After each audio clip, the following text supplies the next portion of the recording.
Scene script. Have you ever wondered how Bluetooth works? It's a question that might have crossed your mind as you effortlessly connect your wireless headphones to your smartphone or while transferring files between devices. Bluetooth, a term so familiar yet so mystifying, has become an integral part of our daily lives. A technological marvel that's taken for granted. Invented in the late 90s, Bluetooth was named after a 10th century Danish king, Harald Bluetooth, who united Danish tribes into a single kingdom. The technology was intended to unify or connect multiple devices without the need for wires. Today, Bluetooth is everywhere.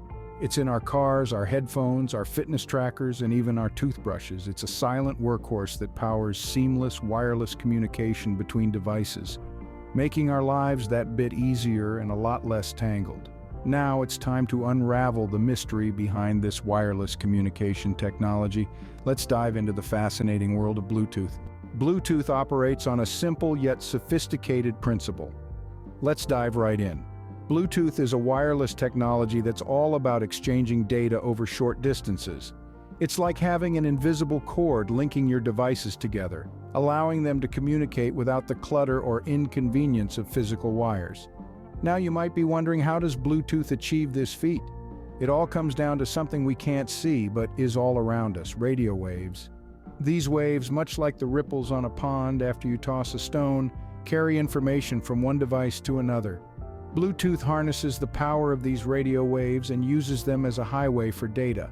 This highway isn't just any old road, though. It's a superhighway specifically located in the frequency band of 2.4 GHz to 2.485 GHz. This band is a sweet spot in the radio spectrum. It's a Goldilocks zone, if you will, not too high, not too low, but just right. It's free for anyone to use, and it's out of the way of TV and radio broadcast signals. This means there's less traffic, so your data can whiz along without getting stuck in a jam. However, it's not just about having the right frequency band, it's also about how Bluetooth uses it. While some technologies would stay in one lane of the highway, Bluetooth is more adventurous. It zips and zags across the band, using a technique called frequency hopping. This makes it harder for interference to disrupt the signal, ensuring your data arrives safely at its destination. All these elements together make Bluetooth a reliable and efficient tool for data exchange. Whether you're sending a photo from your phone to your computer, connecting your wireless headphones to your music device, or syncing your smartwatch with your health app, Bluetooth is working hard behind the scenes to make it happen. This frequency band is key to the function of Bluetooth, but how does it actually transmit data? Bluetooth devices communicate with each other through a process known as pairing. It's like a digital handshake, enabling two devices to recognize each other and establish a connection. But how does this happen? Picture yourself entering a room filled with people. How do you find the person you're supposed to meet? You might look for familiar features or ask around. Bluetooth devices do something similar.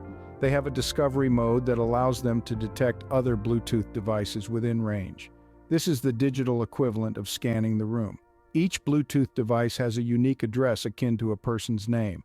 This unique address helps devices recognize each other and avoid connecting with the wrong device. It's like calling out a name in a crowded room and waiting for the right person to respond. Once two devices have found each other, they go on to establish a connection. Here we introduce the concept of master and slave devices. The master device is like a conductor in an orchestra, controlling when and where the music plays. The slave device, on the other hand, follows the conductor's lead.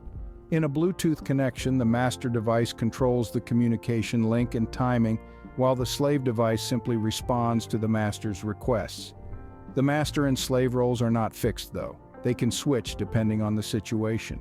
For example, your smartphone might act as the master when paired with a wireless headset, controlling the music playback. But when your smartphone connects to a computer to transfer files, it may become the slave, following the computer's lead. Once devices are paired, they're ready to share data, but how does this data transmission happen? That's a story for the next scene, where we delve into the magic of frequency hopping. Stay tuned, as the world of Bluetooth has many more secrets to unveil. The secret to Bluetooth's successful data transmission lies in a method called frequency hopping.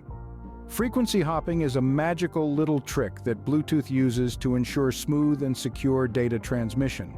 It's like a wizard constantly changing colors to avoid being detected by the enemy. The enemy here being interference from other devices.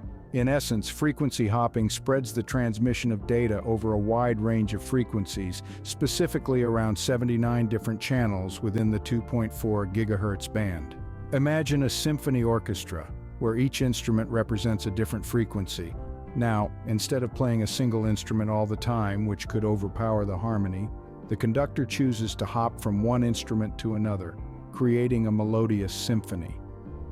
Bluetooth devices don't just randomly hop around these frequencies, though. They follow a predetermined pattern or sequence known as a hopping sequence. Both the sending and receiving devices know this sequence, allowing them to hop in sync with each other. It's like a secret dance routine, known only to our pair of dancers, helping them move seamlessly around the dance floor.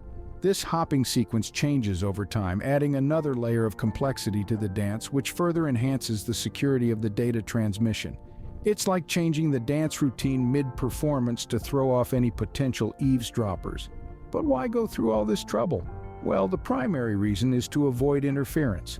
The 2.4 GHz band is a crowded place with many devices like microwaves and Wi-Fi routers, all trying to communicate at the same time. By hopping across different frequencies, Bluetooth devices can dodge these potential interferences, ensuring a smooth and clear transmission of data.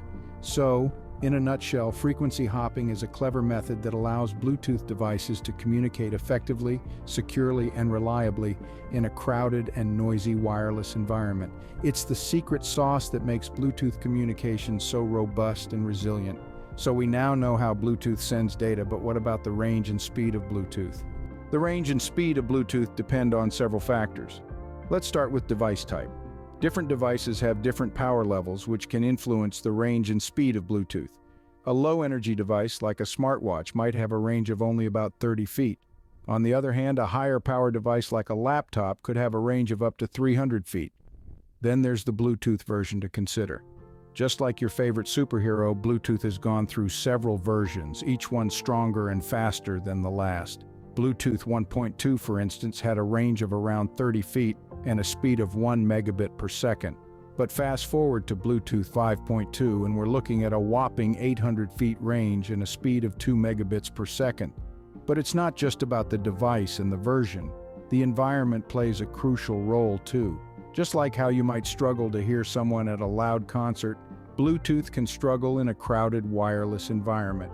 Walls, furniture, and other electronic devices can all interfere with the Bluetooth signal, reducing its range and speed. Now let's talk about the typical range and speed of common Bluetooth devices. Most Bluetooth devices that you encounter daily, like headphones, keyboards, or mice, operate on Bluetooth version 4.0 or 5.0. These devices typically have a range of around 100 feet and a speed of 1 to 2 megabits per second. Of course, these are average numbers. Your brand new Bluetooth 5.2 headphones might have a range that extends beyond your house, and your old Bluetooth 2.1 keyboard might struggle to connect from across a large room. In conclusion, the range and speed of Bluetooth are a bit like a puzzle, with pieces including the device type, Bluetooth version, and environmental factors. By understanding these, you can get a clear picture of Bluetooth's potential and limitations. Knowing the range and speed of Bluetooth helps you understand its potential and limitations. Bluetooth technology continues to evolve and improve. Just like a chameleon changing its colors, Bluetooth has been adapting and progressing over the years. The latest versions, Bluetooth 5 and Bluetooth Low Energy, have brought about significant advancements. With increased range, speed, and broadcasting capacity, these versions offer a more efficient, power-saving method of data transfer. They're paving the way for a swarm of new IoT devices and applications. But what about the future? Experts predict that Bluetooth will become even more central to our lives. We can expect improvements in connectivity, power consumption, and data transfer speed. Moreover, we might see enhanced location accuracy, making our devices smarter and more responsive. It's also anticipated that Bluetooth will play a key role in the development of smart cities, autonomous vehicles, and connected health services. As we look forward to the future, one thing is clear: Bluetooth will continue to be an essential part of our wireless world.